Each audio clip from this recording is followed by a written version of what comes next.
মোলৈ প্ৰায় আহি থকা এটা প্ৰশ্ন দে, দিনটো ইমান ডাঙৰ ঘৰখনত অকলে আমনি নালাগেনে? শুই বহিয়ে কটাই থকানে? আচলতে কি জানেনে, নিজক যদি আমনি লগাৰ সুযোগটো নিদিওঁ তেতিয়াহ'লে আমনি নালাগে। হয়, এনি টাইম যদি বিচনাখনতে শুই বহি মোবাইলটো পিটিকি থাকিলোহেঁতেন তেতিয়া নিশ্চয় আমনি লাগিলেহেঁতেন আৰু বিভিন্ন চিন্তা ধাৰাই মগজুত খেলালেহেঁতেন। কোনে কি কৰিছে, কোনে কি কৰা নাই, এইবোৰত মাথা মাৰি থকা গ'লহেঁতেন। কিন্তু মই দিনটো নিজকে ইমানেই বেছি ব্যস্ত ৰাখোঁ যে মোৰ এইবোৰ ভাবিবলৈ সময়হে নহয়।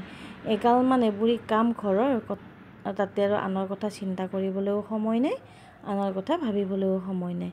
গতিকে নিজকে ব্যস্ত ৰাখোঁ, তাৰ মাজতে ভিডিঅ'বোৰো কৰোঁ। আপোনালোকে বাকীখিনি গমেই পাই থাকে। আৰু আমাৰ মায়ে কি কৈছিলে জানেনে, যিটো কাম তই বেয়া পাওঁ সেইটো কাম খুব ফূৰ্তিতে কৰিবিচোন, তেতিয়া যিকোনো কাম এটা তোৰ সোনকালে হৈ উঠিব। মই মাছ বাচিবলৈ বেয়া পাওঁ, গতিকে মাছ বছাৰ সময়ত মই সদায় গান শুনো। আৰু এয়া কাপোৰ কানিবোৰ ধুই এইবিলাক জাপি আছোঁ। আটাইতকৈ বেয়া পোৱা কামটো, কাপোৰ ধুবলৈ ভাল পাওঁ কিন্তু জাপিবলৈ খুবেই বেয়া পাওঁ।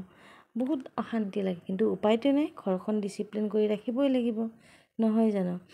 আৰু এয়া মাজতে আহি পালে আমাৰ ডাঙৰ মামীৰ লগত একাপ চাহ খালোঁ। দুপৰীয়া সময়ত কোনোবা এজন আহিলে মই খুবেই ভাল পাওঁ, কাৰণ চাহকাপ অকলে খাবলৈ খুবেই বেয়া পাওঁ। আৰু কোনোবা নাহিলে খোৱাই নহয়।